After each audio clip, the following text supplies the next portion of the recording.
We're constantly given new advice on how to improve our lives. Meditate. Exercise. Get a hobby. Fast. Everything you do, from what you eat to how you spend your free time, seems like it can be optimized. Especially in the tech world, we're constantly striving toward making things better, ourselves included. It's no secret that running a startup changes your life. You want to make your company the best it can be, the most efficient, the most innovative, the market leader. It's not surprising that the drive to improve bleeds into the rest of your life. But self-improvement as a goal is ineffective. Are we trying to be perfect? And who defines what perfect is? It's so vague as to be unattainable. What if intermittent fasting makes you irritable? What if trying to fit one more thing in your day causes more stress than meditation alleviates?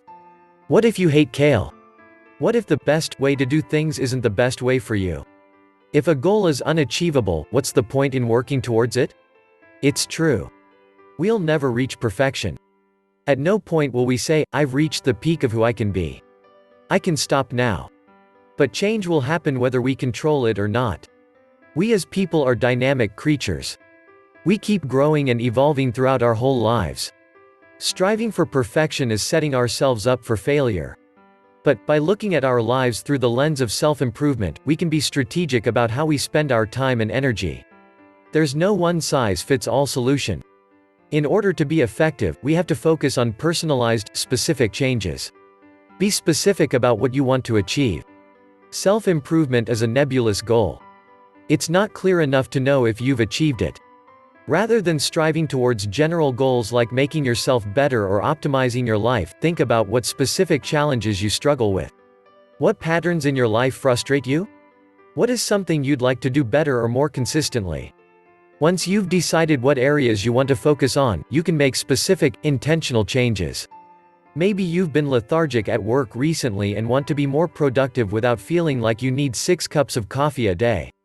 That seems like something worth working on, right? Now, you need a plan to get there. In order to effect real change, you need specific, measurable steps beyond have more energy. Figuring out exactly what those steps are requires knowing what works for you. There is no one-size-fits-all plan. There's no one right approach to self-improvement. You have to find the one that's right for you. It's easy to fall into the trap of comparing yourself to others. It's human nature. But what works for someone else might not be your best fit. We all have different preferences, strengths, and weaknesses. We need a process that is personalized to the way we learn and live. The most crucial component in creating these plans is self-awareness. Self-awareness requires looking at your current patterns of behavior to figure out where you need to improve. You have to look at yourself honestly to understand where your shortcomings are and what changes are realistic for you. For example, if you know that your nutrition is likely impacting your energy levels, that's a good starting point. But, a total diet overhaul might not be something you have the time or resources for. So, instead, you plan to eat one meal a day that is mostly vegetables. If you try a more extreme diet, you may fail and give up entirely.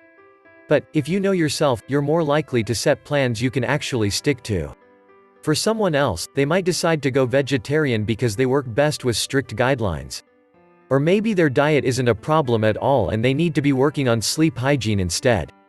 Ultimately, we're all working toward the same goals, we just have different paths to get there. Be in it for the journey, not the destination. Despite what the internet may tell you, it takes more than 20 minutes to change your life. It's a cumulative effect of daily or weekly work over a long period of time. And, progress is not linear. As anyone who has built a company knows, there are peaks and valleys. Feeling like you're not seeing results can make it difficult to stick with a program. Sometimes, self-improvement can feel impossible. You don't reach a goal and decide you're the best person you can be. It's an ever-evolving process. This can make the process frustrating. You're never done. It can be helpful to think of self-improvement as a practice more than an outcome, even if you do have specific goals you want to achieve. By trying to find enjoyment in the work itself, you're more likely to stick with it in the long term. Be kind to yourself. For high achievers, self-improvement can feel like one more thing on an already full to-do list. Berating yourself for not sticking with a self-improvement plan can cause you to underestimate your potential, which can limit your development in the future. Self-compassion can help encourage the growth mindset necessary for self-improvement. Self-compassion is treating yourself in the face of failure the way you would a good friend.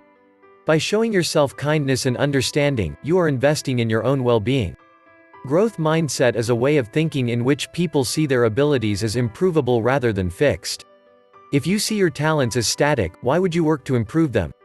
By encouraging a growth mindset, every day becomes a chance to get a little bit better. Perfection may be a myth.